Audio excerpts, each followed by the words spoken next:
Hi everybody. Welcome to the Frontline Club, and thank you for coming tonight for tonight's discussion, which is very topical with the news that I'm sure Sam has just been reporting, which is why he's a little bit late. Before I hand over to Sam Kiley, who is the international editor for Sky? Foreign Affairs. Foreign Affairs editor. Rather loaded If I can title. just ask you to switch your phones to silent, and when it comes to questions, if you can wait for the microphone, because we're broadcasting live. So over to Sam. Well, good evening, ladies and gentlemen, and I do apologise for keeping you waiting, but it is all in the best possible topical interests of us all, because for those of you who don't know, David Cameron announced at 6 o'clock today that he will be recalling Parliament in order to discuss or have a vote upon a motion that will propose allowing for the RAF to be used in combat operations. We don't know whether it is exclusively to Iraq or whether it will include Syria. Although, as I was saying so brilliantly earlier on Sky, this probably will be restricted to to Iraq because of the loaded history of votes on Syria. But that remains to be seen. Anyway, so I apologise for being late, but that at least brings you bang up to date with this, what I think is an absolutely fascinating subject, and I'm very, very excited to be on this, to be chairing this panel rather than participating in it as an expert, because I simply don't know enough to make that claim. But the four panelists we have here really are, in their own ways, very expert on the problem of Islamism or Islamist, Islamofascism in general, and on the Islamic State or Islamic State, which goes by a variety of names. We call it Islamic State at Sky. So without banging on any further, I'll introduce each member of the panel, then I'll ask each member in the order that they're introduced, just because it happens to be on this piece of paper that way. Speak for 3 to 5 minutes, and then we'll have a panel chat, and then we'll open it up to 5 minutes. questions. 3 to 5? Yeah. 3 if you're boring, 5 if you're really good. Okay. It's like Britain's Got Talent. Yeah, exactly. Except that I'm, if you think Simon Cowell's a bit of a bastard, you ain't seen nothing yet. No, I'm only kidding. Millicent, she ran away already. She fled. Okay, well, I don't know how long this is going to go on for, so we'll just let it go on as long as it likes. So, on my right is Peter Neumann. Now, he is a regular contributor to the media because he is Professor of Security Studies at the Department of War Studies at King's College London, and he's the Director of the International Centre for the Study of Radicalisation, which is a relatively new body, but one that is, believe you me, flat out, not least in answering some pretty stupid questions from people like me. Then we have, on my far left here, is Aymenn Jawad Al-Tamimi. He's a student at Brasenose. Graduated. Sorry, you're graduated? I graduated. Oh, congratulations. Well, you should be wearing a funny hat or something. He's a recent graduate of Brasenose, which I prefer to call Brasenose College. And he's a Shillman-Ginsburg Fellow at the Middle East Forum. He focuses on developments in Syria and Iraq. And he's a prolific twitterer, Yeah. twerp. And translator. A translator, yes, exactly. Which is, in fact, the first time we've encountered each other in real life, but we occasionally exchanged twerps, Yeah. whatever it is. Patrick, it almost needs no introduction. He's Middle East correspondent since 1979, since most people here probably weren't even born then. He was on the FT, he indeed worked with my father on the Financial Times. And The Independent. He's the author of numerous books on Islamic State. It's available for download. It's extremely good value. Oh, and there's even a hard copy too. Brilliant. Marvellous. I've already bought mine. If I'd only known I was going to get a freebie. I assume that was a freebie. No, I would have. And last but by no means least is Dr. Ali Brahimi, who's a visiting research fellow at Oxford, I'm pleased to say, at the Oxford University Changing Character of War programme at Pembroke College. And that's going to be a fascinating area that I'm going to enjoy exploring with you, because one of the things I've noticed nothing to do with this debate, but with reference to Ukraine, there's a different labeling to old-fashioned insurgency that's come up with. Hybrid warfare is suddenly, when you get bitten in the bum, you don't react to it, you just give it a new name and react with surprise, it seems to me. So, having done the introductions, if we could start with you, Peter, since I started with you, and if you could just give us, I suppose, from your perspective, a sense of how on earth this organisation has been able to be born and then grow so fast. It's very difficult to explain that. I think there are a number of factors coming together. I think that one of the key factors explaining why ISIS has been so successful so rapidly and why it surprised everyone in the West is because they very effectively ridden the sectarian tiger in that region. And ultimately, of course, the reason why they enjoy a lot of support in places like Iraq, for example, is not necessarily because they think about that group the way we think about that group, but because they see it as a very powerful defense against their sectarian adversaries. The point I wanted to make in the introduction really is a wider point, though, which is that I believe that as is going to take a lot longer than we now believe, and that's for two reasons. Number one, because I do not believe that the air campaign that is currently happening in that particular region is going to be able to defeat ISIS. I also don't think that necessarily a more intensive military campaign is going to do that job. So we're going to be down there for a very long time, probably years rather than months. And also, and more importantly almost, I think the fact that this conflict has attracted so many foreign fighters is going to cause problems down the line. We believe, and other people believe, that over the past 3 years, between 12 and 15,000 people have gone to Syria and now to Iraq as foreign fighters. If you compare that historically, it is probably the greatest foreign fighter mobilization since the Afghanistan war in the 1980s.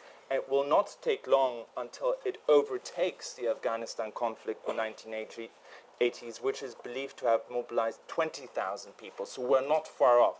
We of course know that the Afghanistan conflict created these international networks, one of which was Al-Qaeda. And I think that the 15,000 people that have gone there now and that may go to other conflicts, may go back to their home countries, may stay in the region, they are constituting perhaps a new generation of jihadist networks that will perhaps keep us busy for another generation. So I think that is from our point of view, really the long-term effect of that conflict. And that's why I'm confident that we will be looking at this for a long time to come. Fascinating. Who's next on the list? I'd actually like to explore a more specific angle, the Iraq angle. Why it is that ISIS has emerged, or it's now the Islamic State. Why has it emerged out on top, or seemingly so dominant within Iraq? And it's important to remember that the Islamic State has ridden on the back of an overall revitalized Sunni Arab insurgency within Iraq. I mean, we had in the days of the Iraq War, we had a Sunni insurgency. It was very, very diverse. I mean, Al-Qaeda in Iraq which was a predecessor of the Islamic State, was an important component. But much of the fighting was focused on this idea of, particularly among the Sunni Arab insurgency, of liberating Baghdad from the new government. And one thing that really helped to change that factor on the ground, that led to that Sahwa movement that's been talked about so often, that pushed back against what was the previous incarnation of the Islamic State after Al-Qaeda in Iraq, the Islamic State of Iraq, was the fact that most of the mixed areas in Baghdad had been ethnically cleansed of Sunnis, and the Sunni insurgency increasingly came to realize, actually, if we continue at this, we're going to keep on losing ground, and so turn to a third-party actor, the Americans, the coalition forces, to form the Sahwa movement that really pushed back against the Islamic State of Iraq. But of course, it never actually quite died away. They were still conducting attacks even at the very end of 2011, kill at least a couple hundred people a month in attacks. But I mean, it's of course nowhere near the scale it was now. But they persisted, and then, you know, going into the aftermath of the US withdrawal, actually, there were signs actually of further Sunni Arab acceptance of working within the political system and, you know, trying to push through for demands. To give an example, the Islamic Army in Iraq was one of the components of the insurgency. It's now gone back to armed struggle, and if you talk to their guys, they're a nationalist group. They talk now in revolutionary terms about overthrowing the central government.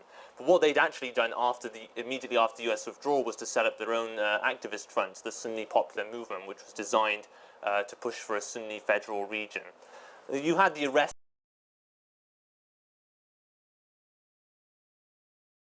Maliki tried to move against Rafi al-Isawi. He was the Sunni finance minister.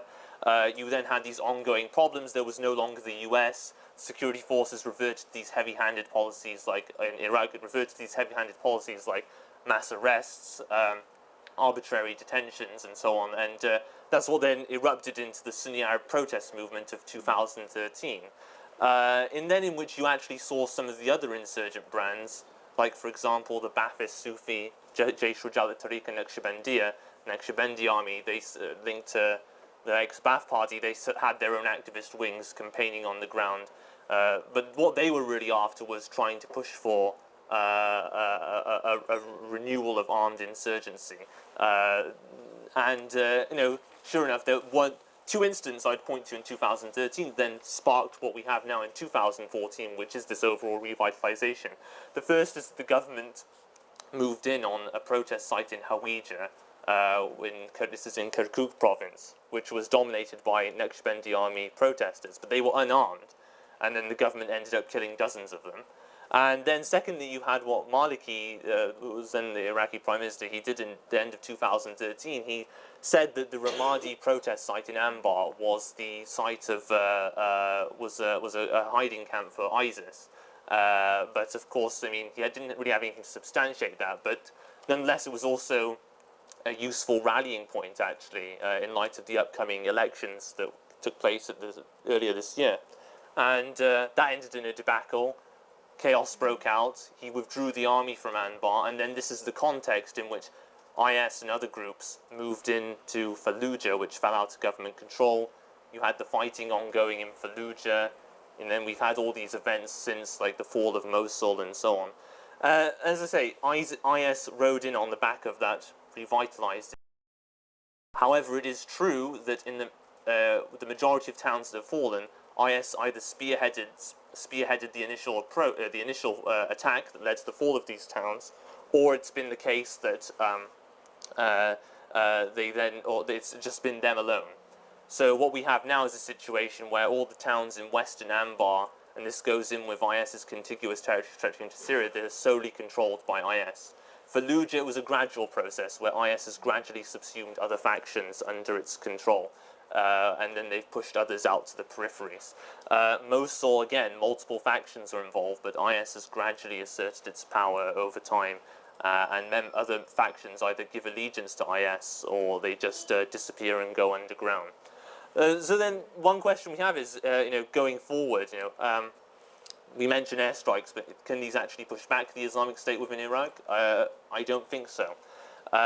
Really, the fundamental question we have to deal now is with the Sunni-Shia relations within Iraq and how exactly they determine the balance of their relationship within Iraq. And as I say, one problem we have is that large parts of Sunni insurgency we've readopted this idea that they should be ruling the country because they either believe themselves to be the demographic plurality or majority. And you see, people talk about, in the West, talk about, say, a political solution, say, well, we give the Sunni provinces more autonomy.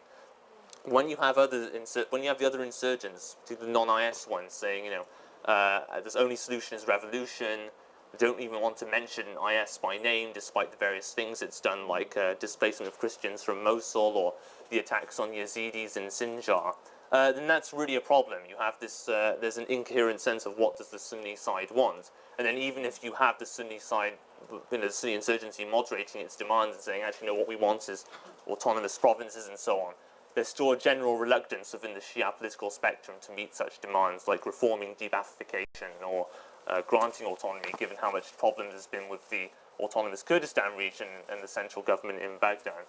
So really, I am pessimistic about, the efficacy of just carrying out airstrikes. It can hold back the Islamic State.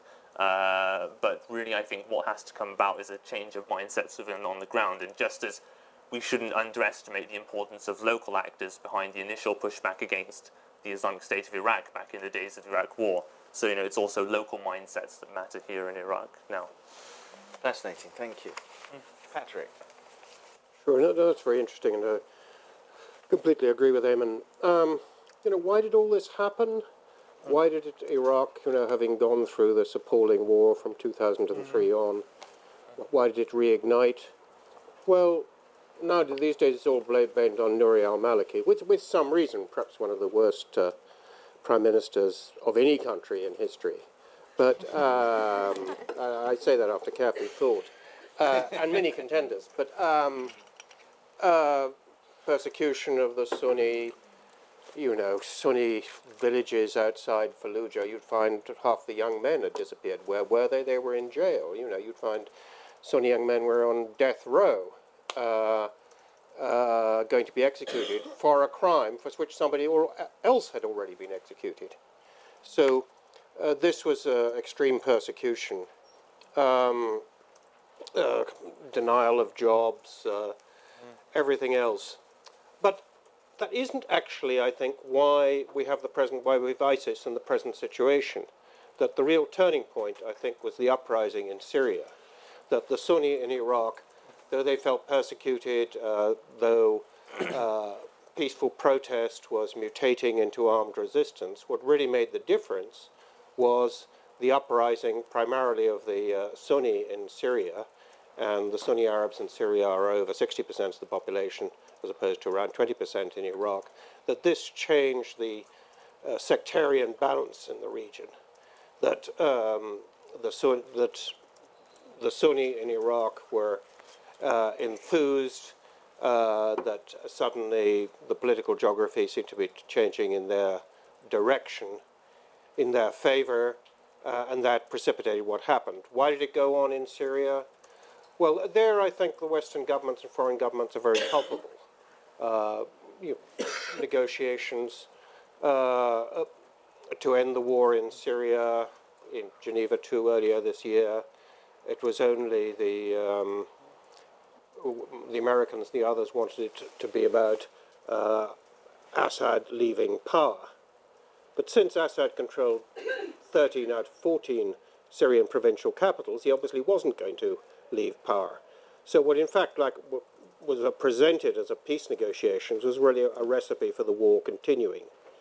And I think that there was a feeling in Western capitals and among the Sunni monarchies that they didn't like either side who was fighting, and they didn't really mind that war going on, despite the great floods of crocodile tears that Cameron and Obama and all the others have been emitting over the last few years.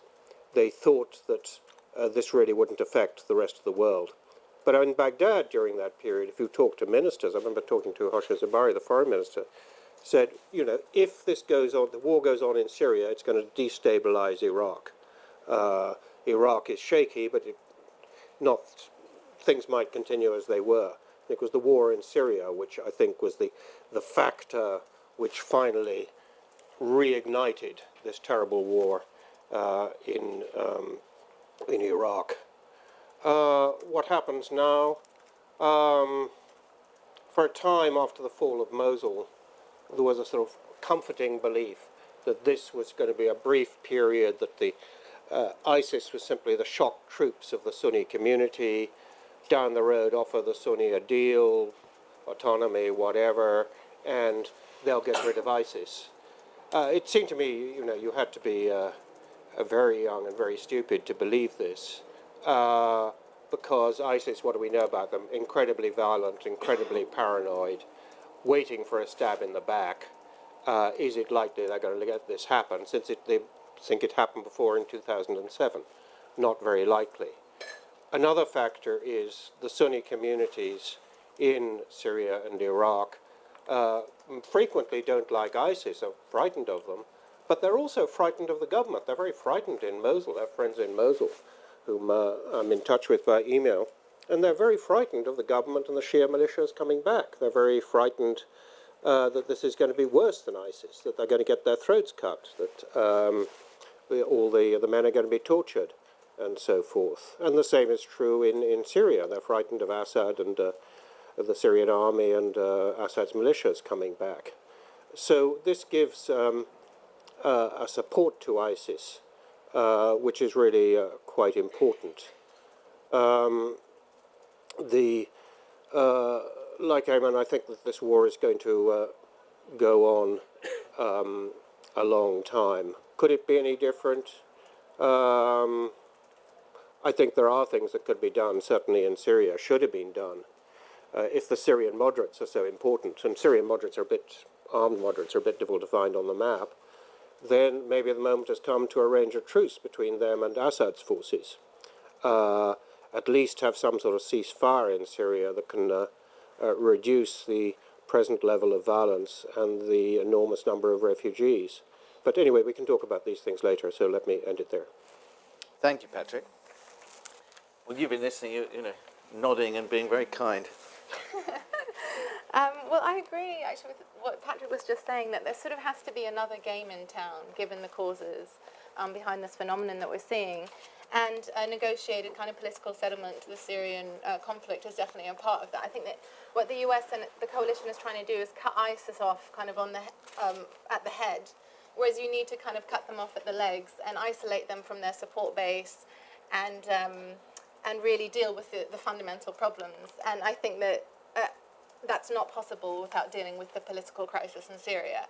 And I think that goes back to what Aymenn was saying about how Maliki's many have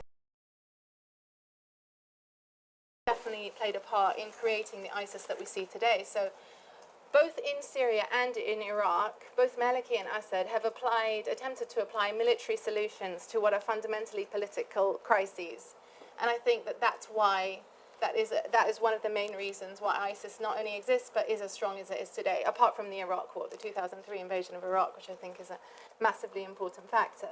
So I think that, again, buying into that notion that you can deal with this political problem militarily isn't particularly helpful and is instructive to us. Just the founding of ISIS and the way it's come about is instructive to us, should be at least. But I wanted to position ISIS within the broader context of al-Qaeda just briefly, and just raise the issue of the fragmentation of Islamic authority or al-Qaeda's authority.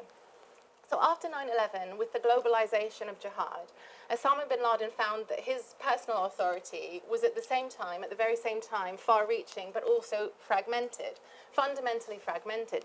So he'd opened up the arena of Islamic interpretation. He argued for waging jihad independently of the political and religious establishment, but he was unable to claim a monopoly over this process himself. And so what you saw were a bunch of affiliated groups, loosely affiliated groups, who became mired in this kind of localized sectarian violence, and bin Laden was unable to stop them. So what tended to happen was that groups were focused. Bin Laden wanted to focus on the far enemy, what he calls the far enemy, the US and its allies. And traditionally, jihadis had focused on the near enemy. That's the authoritarian governments in the region that were said to be ruling over Muslims with an iron fist. But what happens after 9/11 was a lot of al-Qaeda affiliated groups were focusing on what I call the nearer enemy. That is impure society, local enemies, Shia, Christian, Yazidis, Sunnis deemed insufficiently pious, and often engaged in sort of killing for killing's sake. Because the perverse reality of a globalized al-Qaeda was actually an increasingly localized one. And this reality brought al-Qaeda to the brink of strategic crisis in 2010, 2011.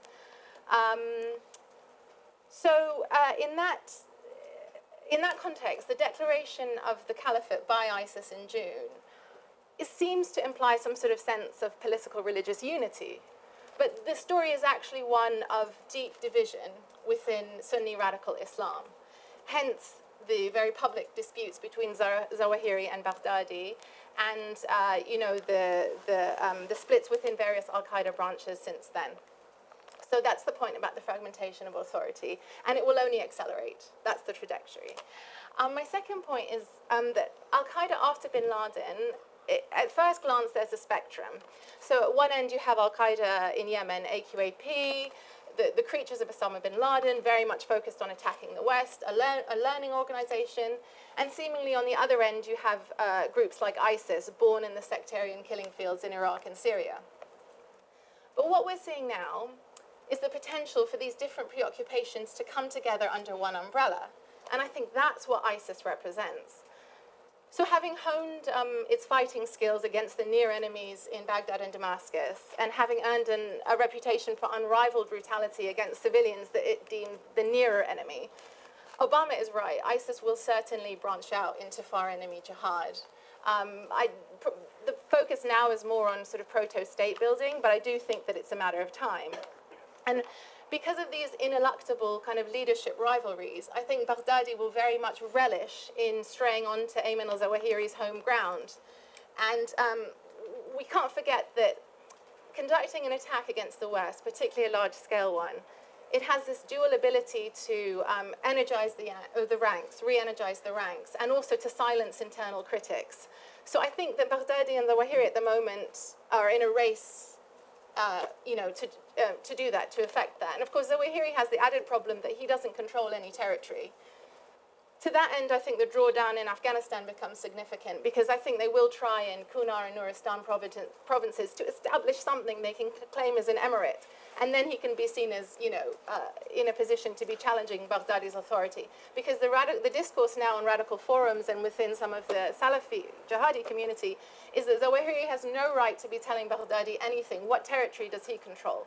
So the onus comes upon him and people in the Al-Qaeda old guard to actually seize some territory. So there's very much an important rivalry there that is going to shape the policies of both groups. And I think that it's internal rivalries that will implicate Western targets. It's the settling of those disputes in the future. But my point was that ISIS is new in the way in which it presents this simultaneous threat to society, state, and the West. But that's ideologically. Capability is another question. I was delighted that you brought us to this point because I was thinking, oh my God, then nobody's going to talk about the external threat as posed, and given that the argument being made for airstrikes by those who are in favour of them is that Islamic State poses a threat. And then I note with interest that top of the target list was actually the so-called Khorasan group, which isn't part of Islamic State anyway. It's a sort of offshoot of the al-Nusra group or it's Al-Qaeda part of veteran. Nusra. Yeah, depending on how you want to do it. But it's certainly not an Islamic State movement. Yeah, exactly, the chicken and egg. Peter, is the sense of fear being spread by the leadership in the West, notably Obama today at the United Nations General Assembly? No doubt David Cameron will make a similar sort of call to arms when he speaks later on tonight, our time. Your institution studies the noise coming, a lot of the noise, and deconstruct it coming out of Islamic State. Are they starting to look for an external target? Is there a kind of race, an arms race and a race for an external target for a far war operation? Right. So I think addressing your question, but also addressing some of the things that Alia said, I think one of the reasons why ISIS has been so successful and also different from Al-Qaeda is because it had a different strategy. Not necessarily a different ideology, but a different strategy. Whereas Al-Qaeda focused very much, like the hallmark of Al-Qaeda was to overthrow Bashar Assad. But ISIS said, let's not do that. We don't care about Bashar Assad so much. We're going to set up our state. We're going to start a state. We're going to hold territory. Then we're going to live from that territory. We're going to recruit people from within that territory. We're going to raise money from within that territory. We're going to expand that state. We're going to do our own thing. And I think that is a different strategic approach from Al-Qaeda. And for a long time, until recently, for ISIS, attacking the West was not a priority. It doesn't mean they like the West. Still, of course, the ideology says they're very hostile to the West, but it was not a priority for them to launch attacks against the West. And that's why the Americans are quite right in saying that possibly in the short term, the bigger danger comes from Al-Qaeda or from Khorasan or whatever offshoot or part of al-Nusra they are referring to, that is the immediate priority because they are still focused on attacking the West in the short term. The medium to long term, of course, ISIS does represent a threat. And we do already see people in Western countries like Australia who are sympathizing with ISIS saying, you know, America is attacking us, we're going to do things on our own now. I don't think that is necessarily coming from the ISIS leadership, but there are certainly people who are feeling encouraged, inspired, and to some extent legitimate in pursuing that sort of strategy. And so I do think in the short term, Al-Qaeda is the bigger threat. In the medium to long term, of course, we have to recognize the power of IS and the fact that so many people have gone there and networks are emerging, which in the long term, over the next 5, 10, 15, 20 years, may turn against the West. So that would be my analysis. Do you agree with that? I agree. I'm not sure I agree with all of it. I think that ISIS is much the biggest threat, but it's a much bigger organization. You know, I think that Western leaders were, to extent, find it much easier to think about Al-Qaeda because it's pretty small. You know, it centers somewhere in the mountains of Pakistan or elsewhere in Pakistan, or there they are down in Yemen. It's all, you know, politicians kind of like a threat because it increases their authority. They don't like it being that big. ISIS is a very big organization. And I think that people talk about, you know, people returning jihadis, deciding they're going to do their thing and kill somebody. I think probably the biggest threat that ISIS interacts with the world through violence. Do something to them, they do something to you. You could see that with the ritual murder of the 2 American journalists and my colleagues and the British aid worker. So will they respond as an organization, and a very effective organization? I think that's what should be the concern. Something that Al-Qaeda couldn't really do, didn't have that organized power. There's a talk of, you know, attacking the homeland in America, Little House in the Prairie, or something in London. I mean, 2.5 million British tourists go to Turkey every year, you know. You don't have to go that far. If they run out of Brits who they picked up in Syria or elsewhere, they can certainly pick them up in Turkey. So the threat is there, but I think this sort of emphasis, I'd like to hear what Aymenn thinks of this on Khorasan. It's politically convenient because anybody launching a war, you want to impress the voter back home that it's not just a war in a distant place, but those fellows are coming after you. You know, the person living in Basingstoke, or Missouri, or wherever it is. So groups like Khorasan fulfill a political function and are worth emphasizing, indeed exaggerating their strength. But I'd like to hear what Aymenn thinks about this group. Is this PR or is it real? It is actually PR, and actually I think disinformation is notably, it was like fed to the New York Times and then spread to other news outlets. Khorasan is really actually just people from Al-Qaeda and the Afghanistan, Pakistan who've just happened to have come to Syria. And, you know, that's hardly an unknown phenomenon. You know, I've seen sometimes on social media talk about Khorasanis pledging bay'ah's allegiance to what was then ISIS, Islamic State in Iraq and Asham. With regards actually to what I think was the US created this Khorasan designation to try to disguise, well, a rather poor attempt to disguise the fact that they're also attacking Nusra in Syria because they know Nusra has support on the ground, and secondly, a lot of the groups the US would like to support, ultimately in the hope of building a rebel army of some kind, actually work with Nusra. So, like, for example, in southern Syria, in Der'a, on the border with the Golan Heights, the Southern Front, which is this Free Syrian Army banner coalition, works with Jabhat al-Nusra. Problem is actually this hasn't now that the airstrikes have happened, this hasn't quite worked out for the US in terms of whatever they hope to achieve with this PR thing, because you see actually that even the US-backed FSA banner group called Harakat Hizm, which is a northern outfit, they condemned the attacks as a violation of sovereignty. Now, I suspect that actually if the US had gone and just targeted the Islamic State alone, they wouldn't have said anything, because Harakat Hizm's played up very big this idea about attacking ISIS being the force to fight against IS. And you see other Western-backed potential Western partners particularly FSA banner, have played up this idea too, like the Syrian Revolutionaries Front. But then when you get onto Nusra, a lot of them just get a lot more ambiguous about it. So Jamal Maruf, who leads the Syrian Revolutionaries Front, had said explicitly in the spring, I don't want to fight Jabhat al-Nusra. And he plays on this idea that, oh, they're native Syrians, they're our brothers, whereas IS are entirely a foreign organization, we want nothing to do with them. Now, with regards to the capacity of IS abroad, something I've looked into. One actually noticeable area where IS has presence is the Gaza Sinai area.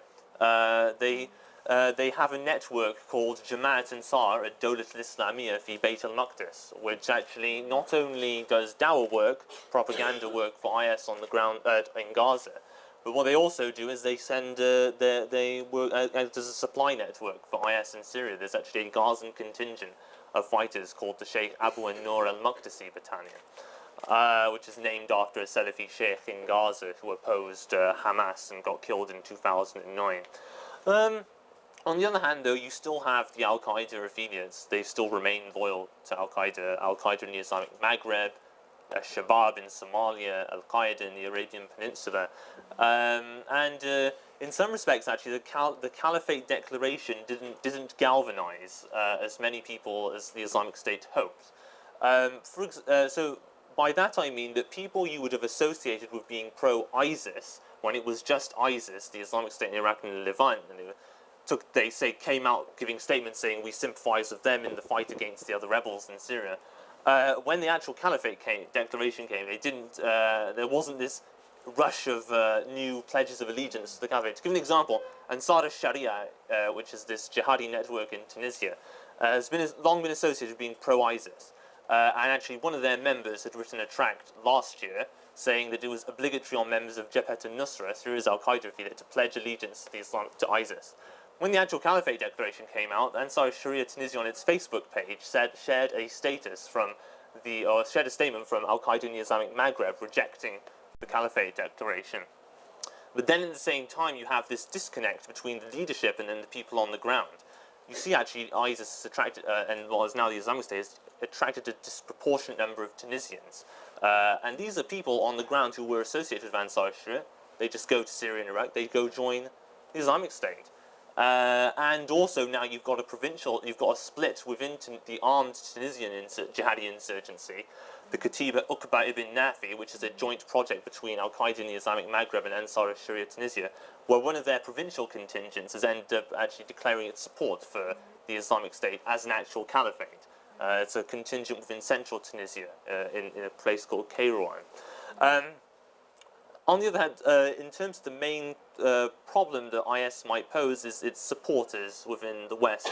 You definitely see in the English-speaking world of jihadis and so on, that particularly on social media, that IS is the one that attracts more support. They have much more articulate English advocates, English-speaking advocates within the West as opposed to Al-Qaeda.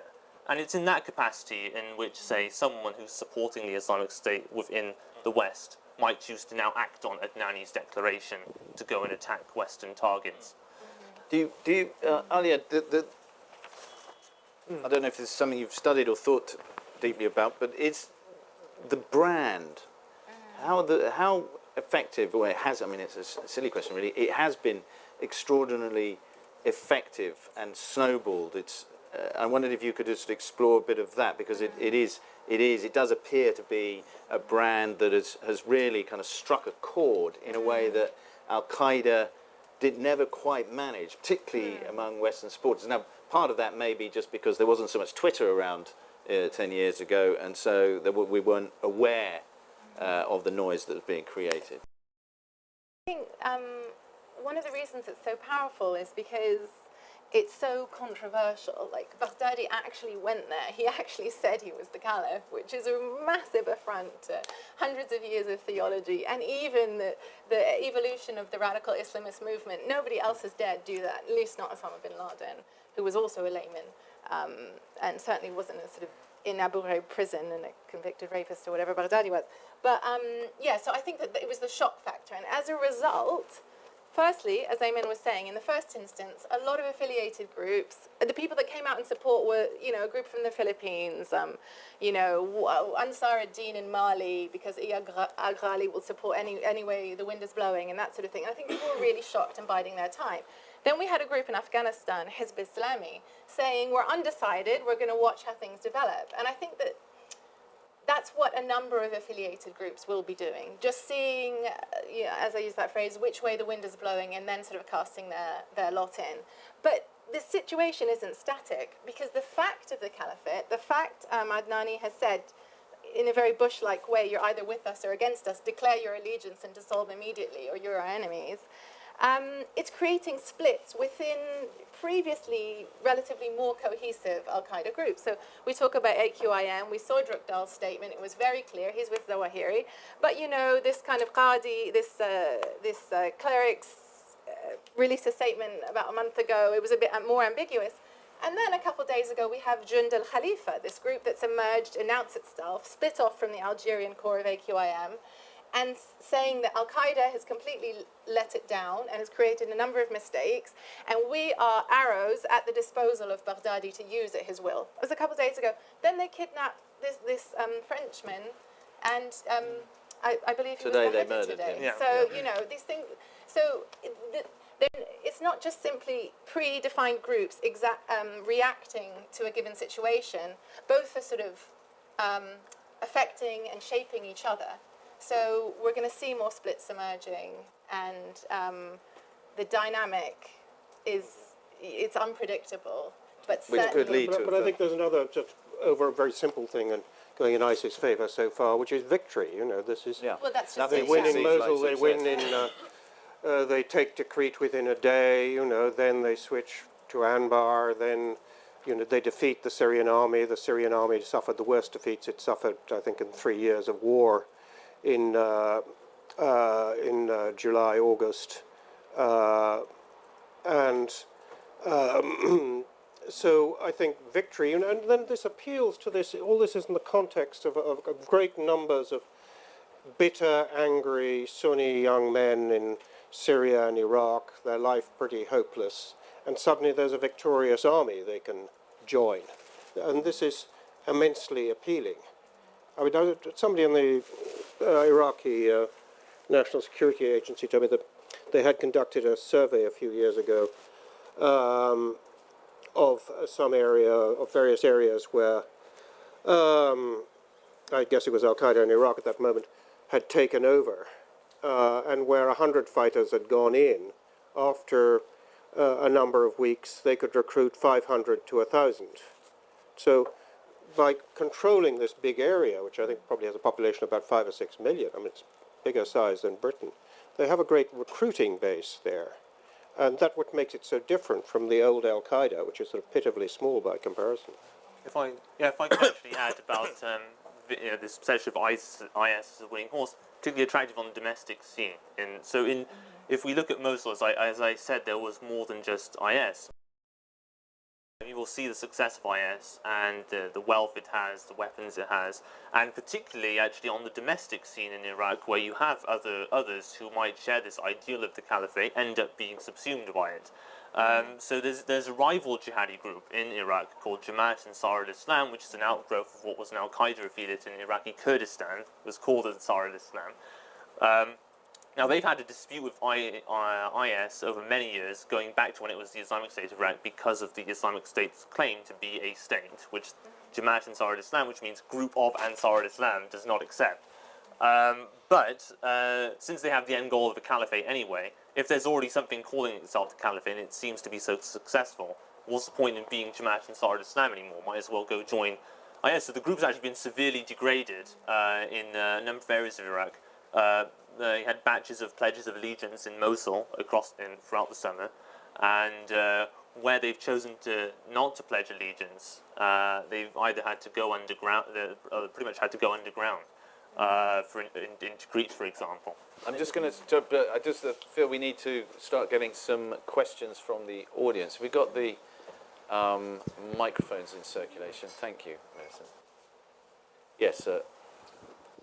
Hi, my name's Tom Keating. I'm a finance and security analyst and an associate fellow at RUSI. One thing that has not really been mentioned at all in all this is financing.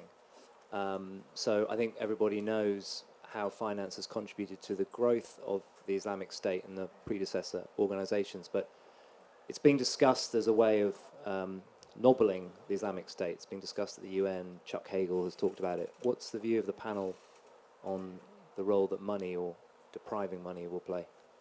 Okay. Oh, sorry. Go ahead. Bring the changes. Let's have. Do you want to talk about that? Well, no, I think that perhaps, am I right in thinking the main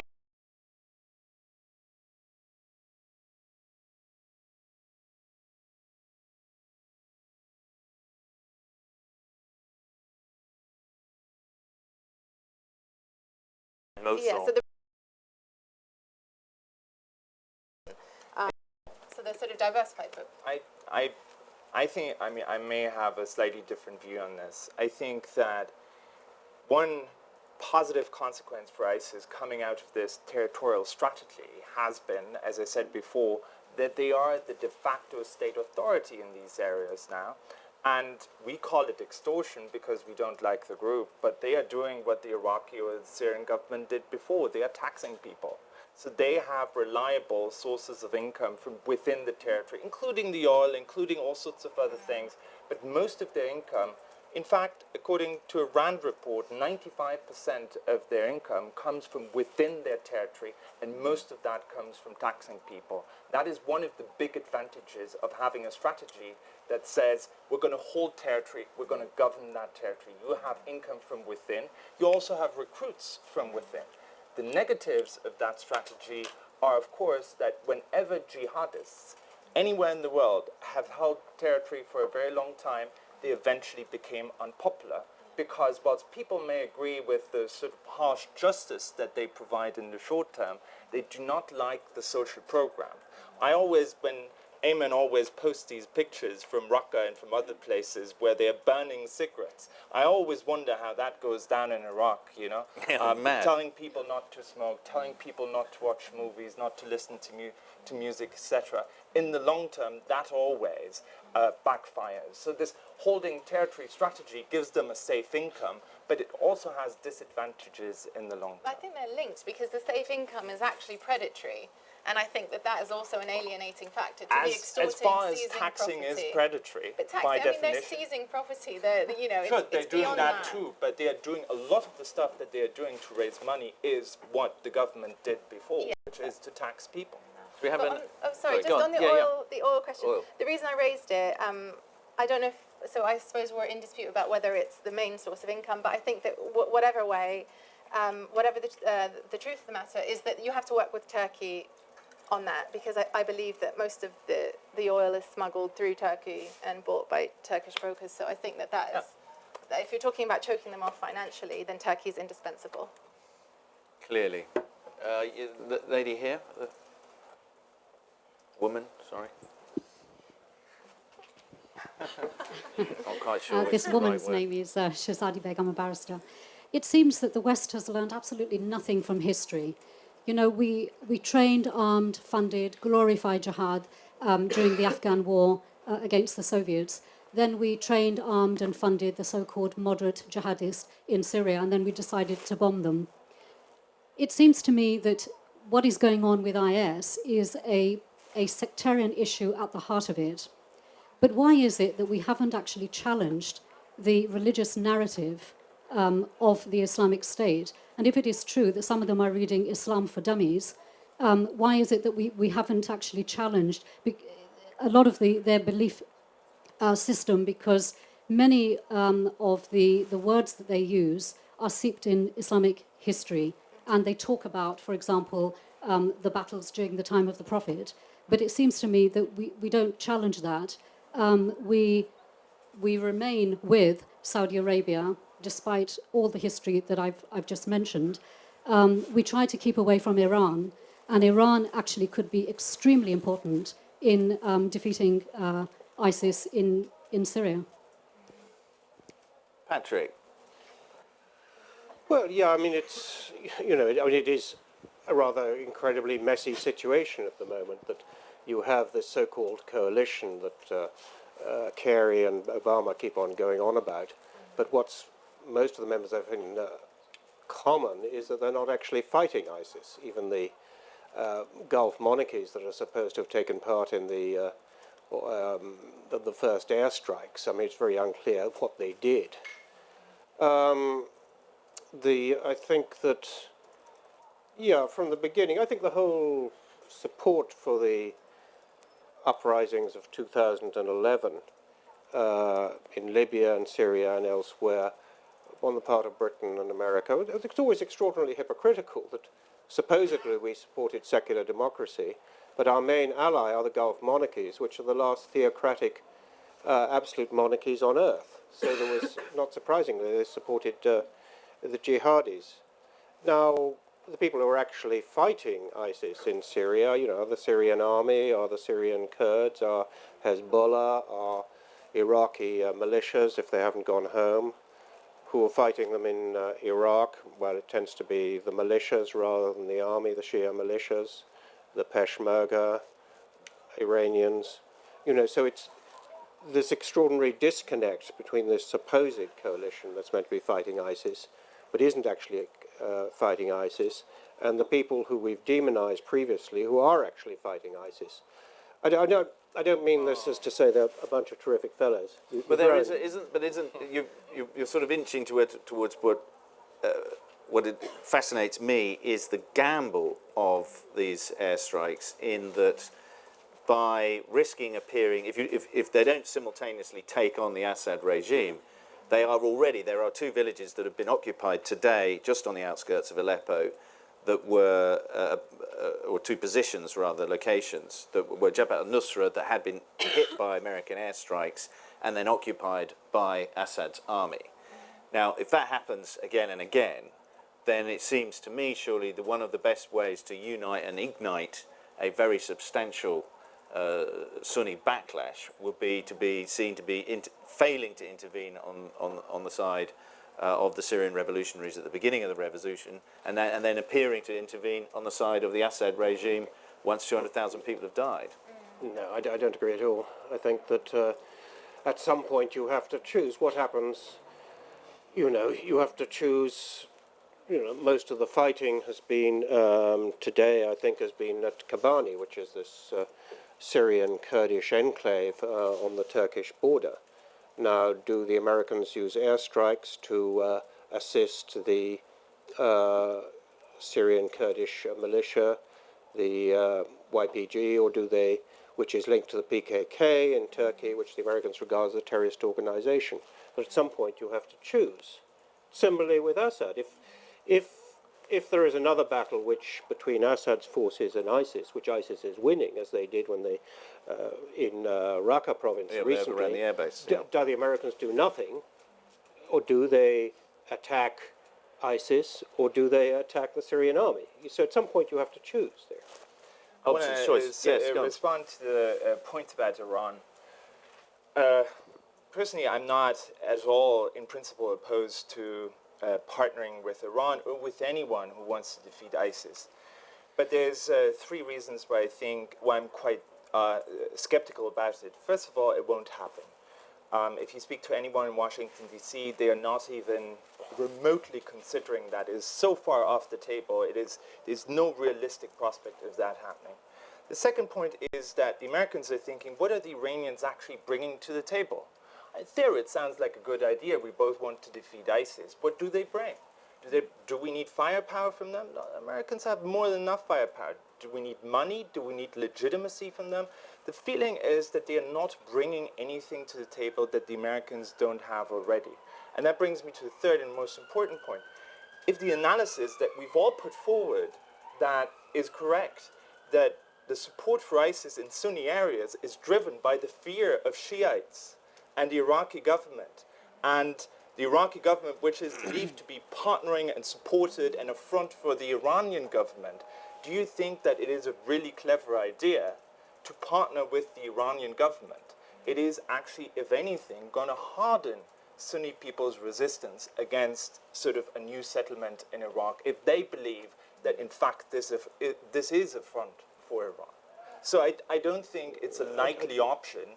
And if you're talking about people who have been driven into supporting ISIS by their fear of Shiites, then partnering with Iran is not going to solve that problem. I don't think that the partnership with Iran would take the form of like holding hands with Khamenei well, and tacit cooperation is happening already. But it's not really a battlefield cooperation necessarily. I think what it would be working with Iran and engaging Iran on ending the conflict, on achieving at least a ceasefire in Syria. I think that's what we should talk about when we talk about engaging Iran, not fighting ISIS. Peter, I don't think we can't.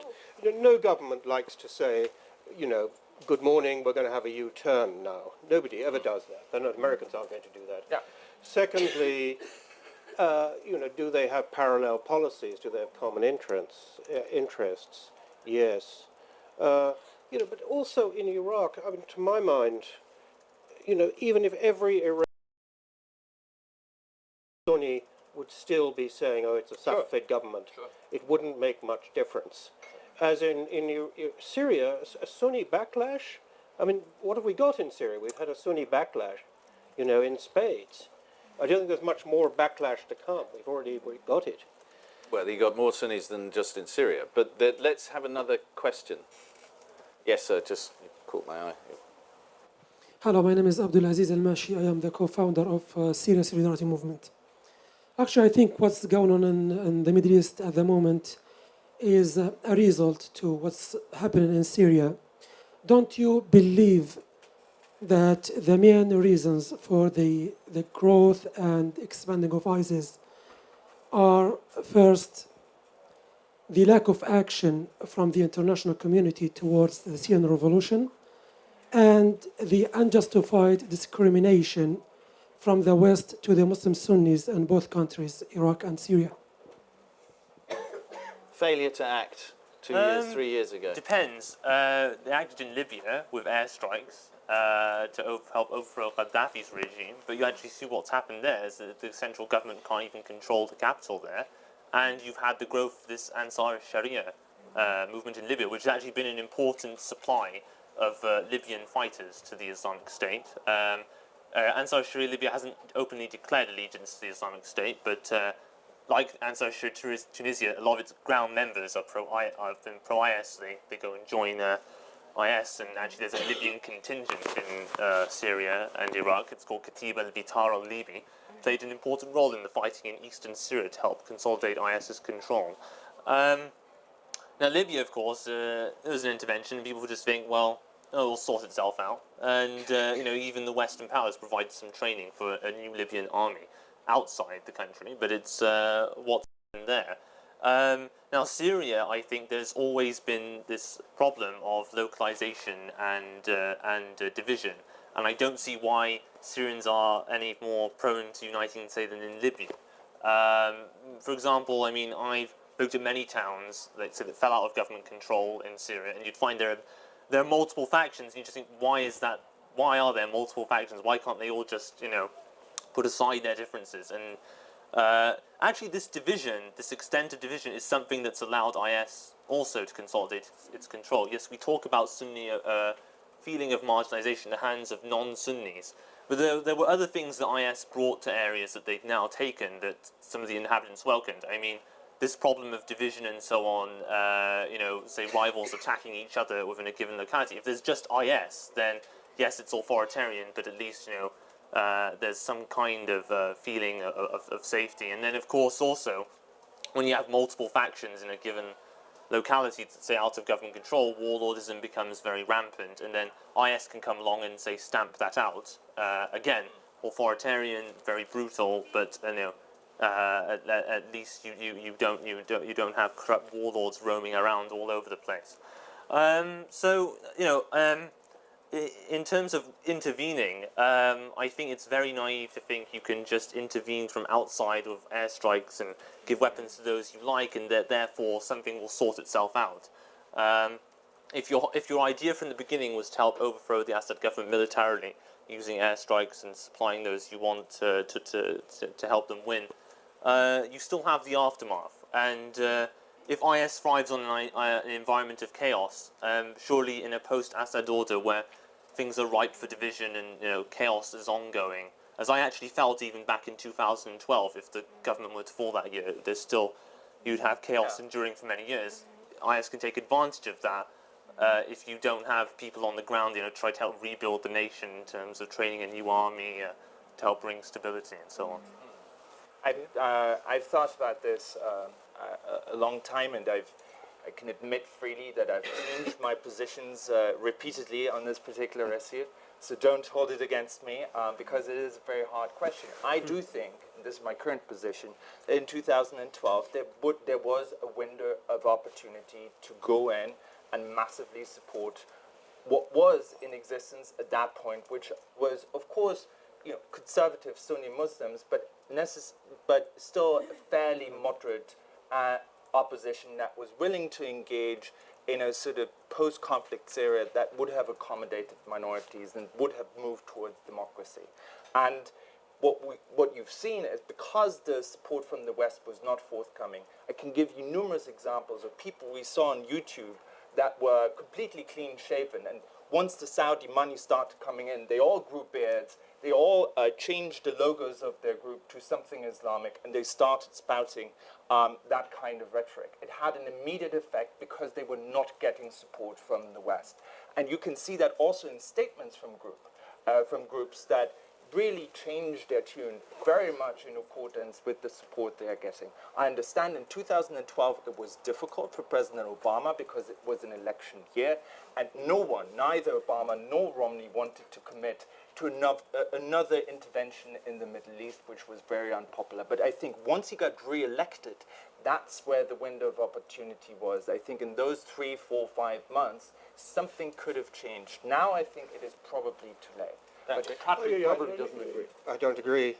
Because, I think there was a moment, I was in Damascus in 2012, and there was a moment where maybe the Assad government was sort of wavering, although it was beginning to get support from Russia and Iran, might have gone down. What would have happened then? I think, as Aymenn said, Libya. There's no reason to suppose that these rather inchoate groups that opposed the government at that time would have been able to replace it. What you could have had the Assad government. If it had gone down, there would have been a vacuum, much like we've seen in Libya, and I think with similar results. Yeah, just thank you. Just I mean, why are you citing what the failed style of Libya, and not the success of the Sahawat in Iraq in 2006? You remember in Iraq, even the American army failed to defeat the Islamic State in that time. And what happened? Sahawat, who were Muslim Sunni tribes, they took on al-Qaeda and they managed to defeat it. This is the reality. And what the American did, they handed Iraq over to the Iranian, and al-Maliki, he went far away of his discrimination against the Muslim Sunni in Iraq. Even in Syria, I mean, look at the international community, how they deal with the situation. They are talking about ISIS, and they don't talk about Hezbollah, who is a Shiite, who is supporting Assad, and who committed atrocity against the people of Al-Qusayr near Damascus. I mean, even now, look at it. It is intervention now. It is too late. And if you go to 2012, the Islamic State wasn't even exist in Syria. The Islamic State emerged late, like I would say November and December 2012. The Syrian people started their revolution peacefully. They were abandoned by the international community. And again, it is only the Sunni people who can defeat terrorism in the Middle East. This is the reality, and we have to face it. Well, I don't think there's any dispute, really, I think one of the interesting things about this panel would be in agreement with you on precisely that point. That, I mean, that's the opening statements were all, I think, in alliance, suggesting that if there is going to be some kind of solution, it has to be political and it has to be Sunni-led. This is a Sunni problem, and indeed, Aymenn even cited the so-called Awakening program. So, but thank you for you. Certainly there. Hi, thanks. First, thanks to the panelists. It was really fascinating. My name is Jonathan Petcha. I'm the Middle East watcher at the U.S. Embassy. So if you'll allow me 30 seconds, perhaps, to wave the flag just a bit. And I say this with... You've got to ask a question. We're not having statements. No, I absolutely have a question. With 367 days of bringing peace, stability, and democracy to the people of Iraq, as Aymenn pointed out, we don't do this stuff very well. humbly. Also, I would just say that we haven't abandoned the people of Syria. For both the US and the UK, there's been training and equipping now of $500 million for the Syrian army. We poured in belatedly, but we've been doing stuff already. So what's your question? Question I'd actually like to shift the focus, build as a tactics panel, the foreign fighter inflow, particularly from European countries. What is it about IS, or what is it about these diaspora communities in the UK and in Europe that is making them susceptible and vulnerable to this kind of brainwashing, that they're willing to leave communities in Western Europe to go into battle spaces in Syria and Iraq? I'll start with, a brief one, if you will, and also I wanted to sort of add to that. Do you see any connection between the so-called foreign fighters, the British volunteers in particular, and the very substantial Kashmiri community in this country? Okay. Just throw that little grenade into your lap. Well, I mean, in the end, if you look at the numbers, it's still a very, very small proportion of European Muslims. France, there are many millions of Muslims, and also UK, you have a few million Muslims, but numbers are still only going into the hundreds. So that, on the basis of that, I actually do think, there is something about this ideological narrative the Islamic State has constructed that foreign fighters find appealing, and this is why most of the foreign fighters end up joining the Islamic State. The Islamic State, even when it was just ISIS, and therefore implied a geographical space, a limited geographical space in which it was operating, nonetheless began in 2013. It began putting out this open messaging about eventually an Islamic State over the entire world. I remember, and also, of course, projecting in advance this caliphate declaration, which really showed what they were getting at, which was really a project independent of al-Qaeda, even as it was months before that official statement from al-Qaeda saying that there was no relation between the two. But the point is the global emphasis, and also this idea of building the state and implementing the Sharia, something that these ideologues who've come over into Syria and Iraq find particularly appealing. Unfortunately, I don't know enough to comment on the ethnic connection of Kashmiris in the UK. And, well, no, I mean, because there is quite a lot of there. Yeah, because of the long years. It may sound racist, but it's actually very well informed. There is Lashkar-e-Taiba. Pakistan has been using this form of ideology and a methodology of brainwashing of young people for generations in Kashmir to create militant groups to go and fight across the, it's not a border, I'm not quite sure what the politically correct term is, line of demarcation between the two countries. So I was just wondering whether the academics here sort of picked any of that up. But Peter. Yeah. So in response to your question, so we've been following this phenomenon for over 2 years, and we've constructed a database at my center that now contains the online social media profiles of nearly 500 foreign fighters, Western foreign fighters who are currently in Syria. This gives us a lot of information, and in a few dozen cases it has actually enabled us to talk to these guys through Facebook, through WhatsApp, etc. So I think, and this is where I have my little grievance with other people who are talking about this topic, we are actually one of the few people who are actually talking to these guys. And what they are telling us, and what you can get from their communication, is that there's a mix of motives. I think a lot of people went over in 2012 and early 2013 were primarily motivated by humanitarian reasons. They heard news about Bashar al-Assad torturing, killing, raping. There's a genocide going on in Syria. We need your help now. These are lots of people who came over on humanitarian convoys. And amongst these people, and you may have read the sort of Times front page 2 weeks ago, where we talked about some of the people who contacted us and who say, we want to come back because we feel we're being trapped in a situation that we didn't sign up for. And these are typically people that came over in the first wave. The people who came over more recently, they are people who are more falling into Aymenn's description. certainly since the declaration of the Islamic State, the idea of building a caliphate, that's a more ideological motivation, but it is also something that excites some people because they are saying, I can be part of a historical project. In 1,000 years' time, people will still talk about those young, brave Westerners who came over and built the new caliphate. And that is something that we're hearing a lot now that we didn't hear in 2012.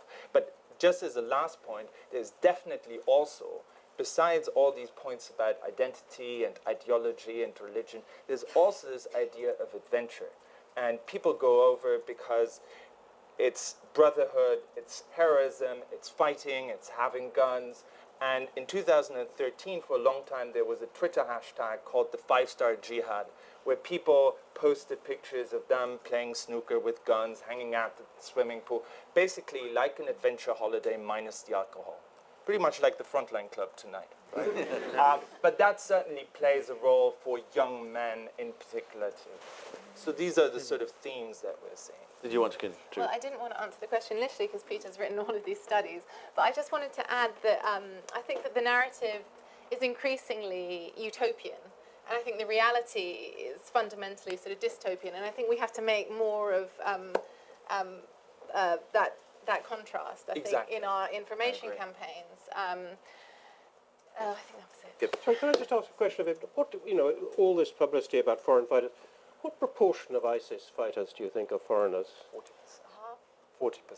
I would say. I would put it similar to Peter. I actually think sometimes there's been this overstatement, the majority of IS are foreign fighters. Now on the front lines, maybe actually you could put it like a 50-50 mix, and then there are foreign fighters who've been important to what IS does on the battlefield, particularly the Libyans and the ones. Yeah. But same time, IS has always been more than just someone who's fighting on the front lines. When people give bay'ah to ISIS or the allegiance to ISIS, it can be tribesmen, people provide public services, and that's always been important to ISIS, in Syria in particular. So actually, when I wrote for the BBC on this topic of rebel groups or groups that pull in foreign fighters in Syria, I was careful nonetheless to stress that I still think, in my estimation, the majority was still Syrians, actually, rather than, and apply the same situation to Iraq as well, actually, but of course in Iraq, much longer history, even more of a native component. But it's a surprisingly high figure for 40%. It's a pretty How far, impressive. how many of these are sort of effective fighters? I mean, most Iraqi young men, know how to use a weapon from early on. Somebody from Manchester doesn't. So there are obviously units and brigades of foreigners who are very, very effective, have fanaticism and military expertise. But there must be others who are pretty useless. So if you have, it depends on where they are coming from. So you, of course, is very famous, the Chechens who've come, Libyans, etc. They are good fighters, no doubt, and they are allowed to fight. A lot of the Europeans are useless at fighting. They often haven't shot a gun in their lives. And for them, there are essentially three options. So either they have a skill that is useful to ISIS regardless. So if you are a mechanic in London, you can be a mechanic for ISIS. That's useful. That's what a military organization needs. If you're good at video editing, media and outreach, that is obviously something that you can do, and all that English language propaganda that Aymenn talked about is of course produced by foreign fighters who are not fighting a lot, but who are part of ISIS. But if you don't have any military qualifications, you don't have any skill, you're not good at media and outreach, what is left? What is left is that you're used as a suicide bomber, that you're used for excessively brutal operations, and it is no accident that in the 2000s in Iraq, and now again in Syria and Iraq, almost all the suicide operations are being carried out by foreigners. Fascinating. Gentleman right at the back there. Yeah. Sorry, I forgot. If I can just add to what that lady said over there, I'm afraid I'm going to go a bit further and probably irritate all of you and say that... Well, can you do it in a form of a question? Yes, I will. Do you not think that the BBC has been remiss in its duties to be more truthful in its reporting? I have tons of books here which will seem conspiracy. One is Secret Affairs by Mark Curtis. I have another one, Web of Deceit. I have another one by Ian John Pilger did the in Ian Cobain, Cruel Britannia. And I will this is The Strange Death of Dr. David Kelly by Norman Baker, MP. This is the London bombings, and so on and so forth. I hope you didn't bring your whole library. I have we get it. I'm just saying that it seems to me that ISIS, whatever that means, and it keeps changing its meaning, is being funded by, as you've all said yourselves, the oil cartel and by Western intelligence.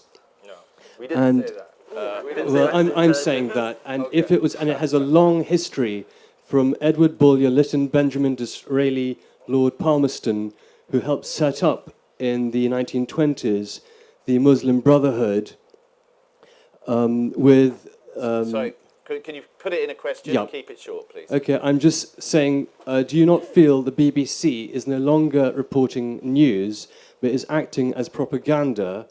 And if we all found out the truth, basically we'd switch off and we'd watch alternative media, which is now telling the truth. Okay, well, obviously, ringing endorsement there subliminally for Sky, but nonetheless.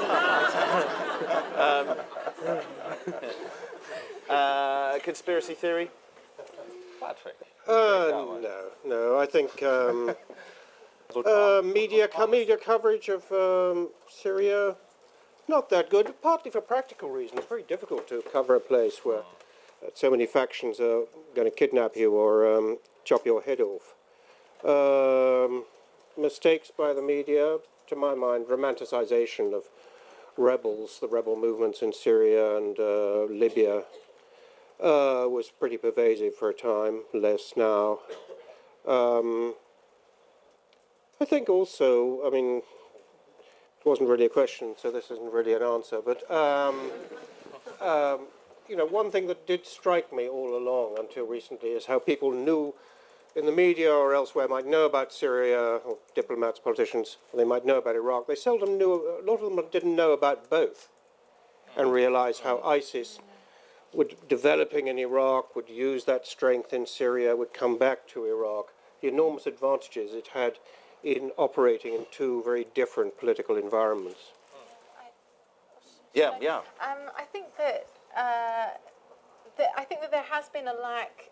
I think the BBC is much worse on Gaza and sort of political, but I think on Syria, I don't know what side it's not presenting. But I think one thing that hasn't been emphasized enough is the connection between what we're seeing now and the rise of ISIS and the Iraq war, the invasion and occupation of Iraq. And I think we can draw, I don't know if the other panelists agree, but I think we can draw a straight line between that and the rise of ISIS.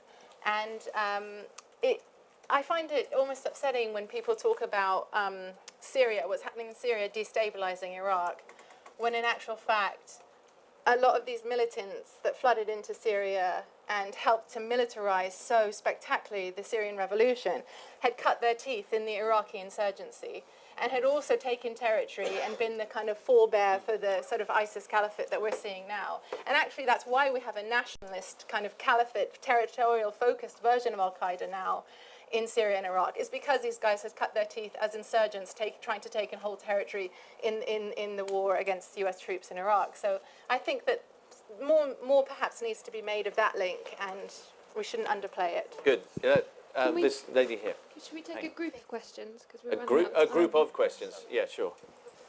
Thank you so much. I kind of wanted to go off of the motivation of foreign fighters. We've heard a lot about that, but what about the motivation of women who are going into ISIS? It's unlike what we saw with al-Qaeda, so I'd really love to hear what you think about that. Okay, that's a good one. We'll bank that. Why do women join ISIS? It's the Thank outfits. you. I'm Paul Raymond. I'm Middle East editor at Newsfixed. We've obviously talked a lot about the threat to Western countries. I'm wondering, the governments such as the Egyptian government and the Tunisian government, Adnani, one of the spokespeople of ISIS, made a statement a couple of days ago saying, encouraging Ansar Beit al-Maqdis in the Sinai to keep on chopping the heads off the Egyptian security forces, as I'm sure Aymenn will have much more to say about that. To what extent are those declarations of allegiance and sort of the inspiration that the jihadist groups across North Africa are clearly taking from ISIS, to what extent is all that actually going to have an effect on the ground in those countries, particularly in Tunisia and Egypt? Okay, good. We'll bank that one. The extent of the ISIS brand spreading. Yes, sir. We'll take the third one, then we'll crash them all in. Hi, I'm Hamid Mahdi from the BBC. Shame on you. I think one of the things that the panel's mostly agreed on is the fact that ISIS, for much of its existence, has been more preoccupied with fighting the near, the further enemy. And obviously that's changed after US airstrikes on the group. Isn't it the case that we've created an enemy now where there wasn't one before by intervening? Right, hold that thought. I'm going to ask Patrick, because we touched on that, and I don't think your position will change. Starting with the first question, are airstrikes creating an enemy that didn't exist before? And then just to remind you, why do women join? And how fast is ISIS going to metastasize? I think that, airstrikes, I mean, to some extent, they have an effect. They probably contain ISIS, but it's difficult to have columns of vehicles advancing down roads to Erbil or towards Aleppo, or if the other side can call in airstrikes. ISIS seems to be reverting in Iraq to more guerrilla-type war, which air power is much less effective. Is there a reaction to it? Will there be a reaction to it? Yes, that will happen as well. I mean, my own feeling is that one thing that hasn't been done, which isn't necessarily a replacement of other policies, but should be side by side with it, is stopping the war in Syria insofar as it can be done by local ceasefires, I mentioned, between so-called moderate units and the Assad government. Because, ISIS flourishes in conditions of war. It is sort of a war machine. It has an ideology. We have many other things that we've spoken about. It's basically a war machine and is very good at it. So as long as a war goes on, that's a situation that ISIS can deal with. If you can reduce the level of violence, if you can reduce that war, then the situation is much less conducive to ISIS flourishing as it does in the moment in Syria and Iraq. What was the other question? Why do women join? I said I didn't know. I'll do that one. You're not a woman. No, I know, but I followed this long enough. No, actually, it's interesting that the Islamic State has actually actively set up its own projects to incorporate women to their role in the state. For example, is the Katib al-Khansa in Raqqa, which actually I only learned about in the first place by pro-regime sources, and it turned out to be true. So, if someone wants to talk about media coverage, sometimes I think, not enough value is given to pro-regime sources. But anyway, they help enforce the wearing of niqab, for example, and that's been a big part of IS messaging in Raqqa since last year about the importance of hijab shara'i, hijab according to Sharia, and these pictures of women completely covered and say, ihtishami sir jamali, my modesty is the secret of my beauty, referring to being completely covered. And now it's become the norm in Raqqa now, and this is the model that IS seeks to implement anywhere, and in that respect they can get women to run the enforcement of that. And now women joining IS, the foreign women joining IS, I think they're even more ideological than the male recruits, because I think Peter was right that some of the early foreign fighters who came did have this humanitarian motivation, but this women thing is a more recent phenomenon, and that's definitely a lot more ideological just generally. And that's saying something. It's actually something that we've seen even before Syria. I mean, certainly in the case of Syria, you're now seeing some Western European countries are recruiting maybe 10 or 15% of the foreign fighters that are going from Sweden or from other Scandinavian countries are women. Now, if you studied homegrown jihadism 10 or 15 years ago, it would have been very unusual to see any women whatsoever, and typically the women you saw were married to a jihadist. That was their route into that particular movement. Now you do see two girls from Portsmouth just going off on their own, two girls from Austria, 17 and 19, doing this on their own. I think the explanation is ultimately the internet, which really allows women to get involved in a movement that on a face-to-face basis they would have extreme difficulty of getting involved in. But through the internet, they can engage with fighters, they can go and ask them, they can start getting involved and get to the point where they're motivated enough to go. And that's, I think, why we're seeing this phenomenon stronger than before now. I'm no expert, but I think you're a woman. I'm not attracted to ISIS, but you know. Well, why haven't you joined? No, what? But is it this? It is an irony, though, isn't it, that they particularly from the West, women are signing up to join a movement that is extremely misogynistic, in my view. Wouldn't look you in the eye, wouldn't shake your hand, or any of those things. They're signing up for some kind of what to a Western eye looks like purgatory. Well, it's part, I think, of this coup de théâtre by kind of declaring a caliphate. I think the notion of hijrah and having an obligation to migrate to a truly Islamic land has been part of the kind of discourse that's aimed at women. And again, that's part of the kind of utopian element and wanting to be a part of history. So I think it's the fact that ISIS builds itself as like, you know, a foundational kind of Islamic community in ways that other groups haven't done before.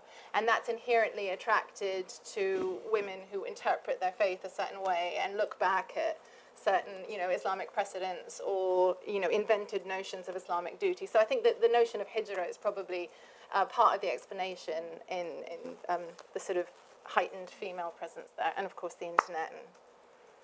Brilliant. I know that there are probably many more questions, but I'm afraid I'm going to have to draw proceedings to a close. Millicent's been tapping her watch for about...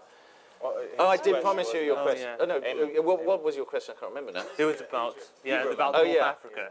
Yeah, just to mention, so the as I say, the IS network in Gaza and Sinai is Jamaat Ansar al-Islamiyya fi Bayt al-Maqdis, but you also touched on Jamaat Ansar Bayt al-Maqdis, which is a different group. There's evidence they've been working with IS, but they seem to have this incoherent position like Ansar Sharia Tunisia, where they don't want to step in and pledge outright allegiance, but they want to be sympathetic nonetheless. I mean, you saw actually in Ansar Sharia's Eid al-Fitr message, where they extended tribute to both Abu Bakr al-Baghdadi and Aymenn Jawad. But how can you do that if the Abu Bakr al-Baghdadi is demanding you pledge allegiance to him, and then you don't pledge allegiance? I mean, they apparently there's been sharing of bomb-making techniques and so on, and I think that could have an impact. And, you know, in the long run, of course, one reason why the Islamic State places so much emphasis on outreach to children is that's the way to perpetuate itself. They reach out to the next native generation in Syria and Iraq, and they know that the foreign fighters aren't necessarily going to stay forever. Although I'm sure a large number of them would really like to stay and continue fighting out and die in their caliphate. But it's certainly there's this question of if they return to their own lands of Libya and Tunisia, sorry. Are they going to go influence the landscape there and shift it in even more IS-leaning direction? It's possible. Great. Thank you all very much for coming. I hope our panel has provided, I'm sure our panel has provided a great deal of food for thought for what I fear, as Barack Obama and David Cameron keep repeating, this is an issue, albeit a problem, that's going to be around for at least a generation. What a terrible thing to bequeath to our children alongside global warming and population expansion. It's all time to learn to sail and shoot, I think. But so that just remains now for me to thank our very distinguished panel, Patrick, Peter, Alia and Aymenn, for coming in and so enlightening us. Thank you so much.